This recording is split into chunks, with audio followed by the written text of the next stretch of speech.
Duane Harvey, you have been licensed marriage and family therapist since 1989. And what is it that makes us fall in love with the people we do? Well, falling in love has been the subject of literature and for, since we could write. It goes back eons. But it's only been the last 15 years that we've really understood what are the chemical ingredients of falling in love. And it's chemistry, as everyone knows. It's brain chemistry, but also psychological chemistry. The psychological chemistry is what gets it going and gets the brain chemistry going. We fall in love when we meet someone who fits the requirements of an image we formulated in childhood. It all goes back to childhood.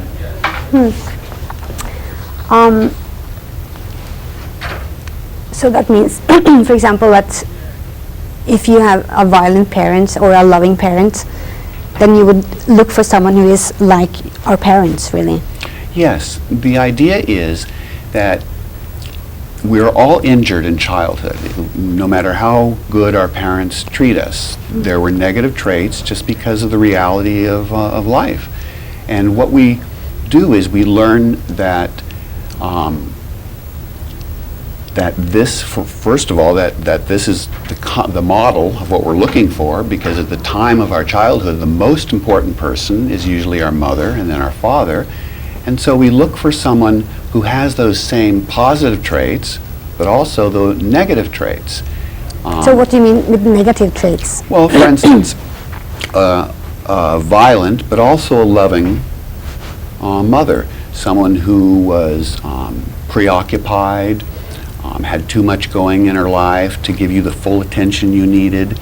Well, so it's like when you don't get all of that attention that you needed, you are injured by her. But there's nothing you can do about that.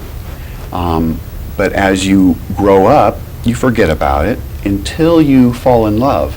And as soon as you fall in love, you have picked the same kind of person without knowing it. So you're falling in love with your parents all over again, in a way. The most important person of your childhood and the most important person of your adulthood share real similar characteristics. It's like if someone comes and injures you, but then someone else comes and apologizes, it's not satisfying. You want the person who injured you to come and apologize and make things right. So we can't do that with our parents, so we find someone who is similar enough to our parents, and an old unconscious part of our brain can't tell the difference between the parent and the romantic partner. And so if we train our new partner to give us what we needed then, it's as if we got it from our parent. So what is it that makes romantic relationships so difficult? Well, in the beginning they aren't difficult, because in that romantic stage when the chemistry is happening, we're just overjoyed because we think we found the right person. And we have. But that state only lasts for a short period of time, a couple of weeks, 6 months, a year, and the brain is releasing phenylethylamines, all sorts of drugs that act as amphetamines, so love is easy. But those drugs wear off, they're not sustainable, and when they do wear off, then we begin seeing the negative traits of our partner, and we don't like that, and the ways we try to make them change irritates them, and we get into this terrible mess that we see no way out of. And so at that point, in the power struggle, people tend to break up or divorce. But actually, that's the place where the real work is coming. See, we think of love as passive, that it's easy.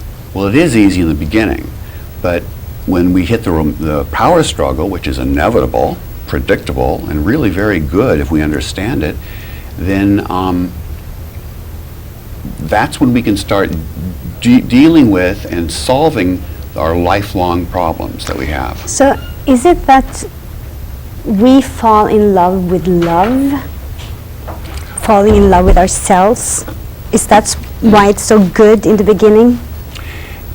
Well, we're falling in love with the image of the perfect person. And the image of the perfect person is that person who had both positive traits of our parents and the negative traits. But we don't see the negative traits till it's too late.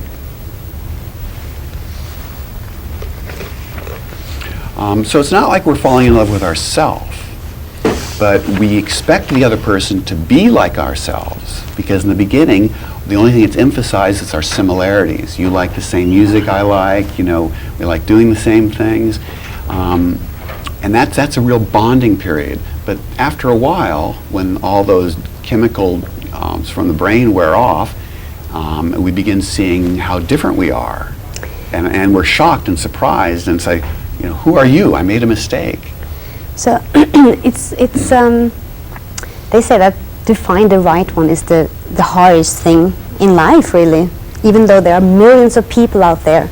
But to find that one person that you really fit with, why is that so hard? Well, it's because the idea of there being a right person is a myth. It's not true. There are many number of people who can be right. The only qualification they need to have is that they share enough of the similarities of our parents. When you walk into a room and see a group of people that look attractive, the ones that are going to stand out, the ones you're going to be attracted to, are the ones that will fit that profile. But how can you know across a room when you haven't talked to the person? Because sometimes you feel like, you know, this is... You feel the instant chemistry. Yeah, right, yes. Well, that instant chemistry is a response to unconsciously, intuitively knowing that they're the right person because something they did or said. There's a look that shows, well, yeah, they're really wonderful, but they're also very critical or neglectful. We don't know that, and if we knew it, we wouldn't go near them. But we're drugged, we're blind, there's a mask is put over our eyes, and we fall in love with a person who is going to make us miserable as well as happy. And so what about people who grew up with only one parent, or people who didn't grow up with any parents at all? Well, everybody grows up with a caretaker. It's simply the caretaker. So even if it's one person? Even if it's one person. And if it's the same sex even? Even if it's the same sex, then whatever's available from the child, they develop their sense of the perfect partner from that person. And there could be uncles, grandmothers, older siblings, whoever forms the very core of our earliest caretaking. From them, we devise a sort of collage. We put together pieces of the ideal person we're looking for. And the idea isn't to find the right person. That will never happen because we're all half-baked. None of us are finished yet.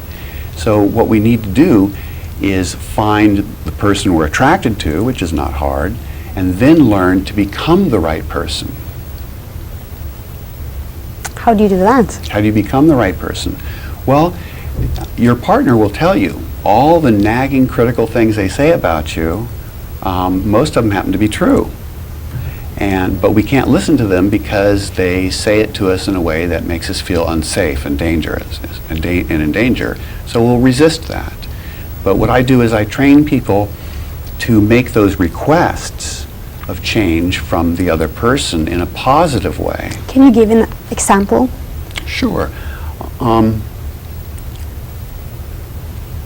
For instance, you pick a boyfriend who, after a while, you get really irritated by his driving. And you tell him, you criticize his driving. Well, every time you criticize his driving, you injure his sense of competency from childhood. And so he feels incompetent. And when he feels incompetent, he's going to get angry at you for criticizing him. He's not going to change his driving because he feels you're attacking him. But if you let him know that I feel unsafe driving, this really makes me feel unsafe. You're a good driver, but I am nervous and unsafe, So it's the way you say it. the way you say it. And then you can go through a process in which you can ask for certain specific things. He doesn't know how to drive in the way you need him to drive. So you need to make it very clear. I'd like you to slow down 100 feet before a light, stay 4 cars away from the one ahead of to you. be that specific. Very, very concrete. Wow. Because, my wife for many years would say, you don't love me, you don't love me. And I did, but I wasn't showing her what love to her meant. And she would say she loved me all the time, but that never worked. That's not love to me that she said it. Love for me would mean that she wanted to hold me, to be with me physically, and be with me sexually. That was love to me. But she was giving me what she wanted. So we have to learn how different we are. What you need is very, very different from what I need, and I need exactly what I want, and you need exactly what you want, so it requires an investigation. Right. But even though you give, you tell them what they want, even though you can communicate, it still can be hard to make our relationship work. Well, it is hard. It's almost impossible, really, without some kind of training. Right. It requires a lot of information, a lot of knowledge that just isn't available everywhere. Right. Anything you want to say as a wrap-up? As a wrap-up, well, the most important requirements in a marriage or a relationship is emotional safety, and we also want passion. But we can't have passion unless we feel safe. And we need to commit to ourselves to. We misunderstand commitment. Commitment isn't something you get from somebody. If I give you a ring when I marry you, that's not commitment. Commitment, and you're asking me for commitment, would be you committing, making the promise to yourself to do the things that I find that are loving, which would be very hard for you. Thank you. So if anyone wants to get hold of Duane Harvey, he is in Santa Monica. Thank you.